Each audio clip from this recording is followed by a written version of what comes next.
sentiment de fierté.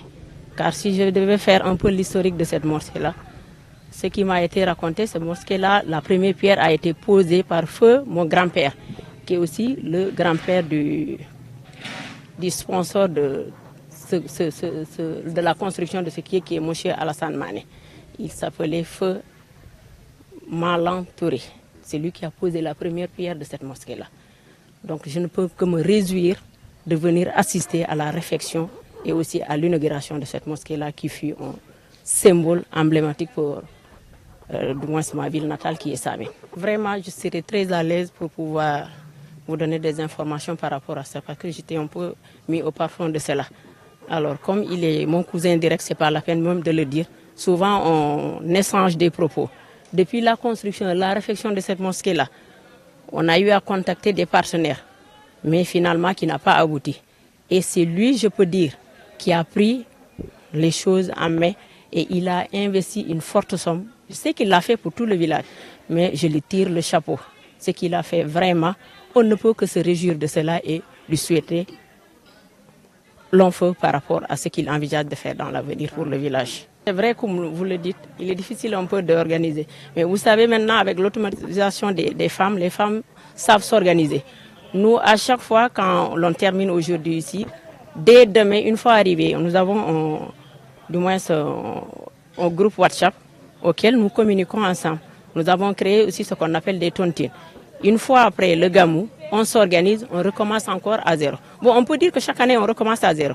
Tout ce que l'on fait dans l'année, on l'investit au gamou et on reprend encore. Comment on le fait? On organise des tontines. Tontines pour payer la cotisation du gamou, mais aussi pour pouvoir payer ce qu'on appelle l'habillement que vous avez vu qu'on a porté aujourd'hui. On s'organise en faisant des tontines et c'est grâce à ces tontines-là qu'on parvient à pouvoir assister au gamou. On peut aussi tirer le chapeau au nouveau maire de Samin, M. Lamine Mané, qui nous appuie, ça fait 3 ans de cela, avant même d'être maire, il nous appuie en nous donnant du moins, comment on l'appelle encore, non, pas une subvention, mais la logistique, c'est lui qui l'assure. Il nous assure la logistique, depuis Ziguinchor jusqu'ici, ça il faut le dire. On tire le chapeau à M. le maire, M. Lamine Mané. Vraiment, les femmes du Daïra de Ziguinchor sont réjouies de lui.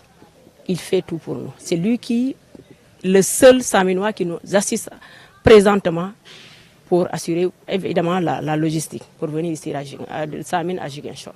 Quand on parle de mosquée, c'est d'abord un lieu, c'est un temple du savoir.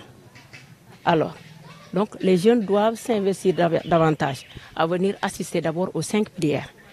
Mais aussi, ils doivent créer aussi des perspectives pour pouvoir relancer la relève. En quoi faisant? C'est-à-dire en créant, s'il le faut, un dara moderne, s'il le faut. Même s'il faut chercher des partenaires, ils doivent créer des daras modernes pour aussi assurer la relève. Parce que eux, à la longue, ils vont à la retraite. Et il y a des enfants qui devaient prendre ces relèves-là parce que nous constituons du moins un modèle pour ces enfants-là. Donc c'est ça que j'incite aux jeunes, de tout faire pour assister la mosquée en quoi faisant, en créant, s'il le faut, un dara moderne pour assurer la relève, aussi bien dans l'entretien que dans même du moins l'acquisition des connaissances islamiques.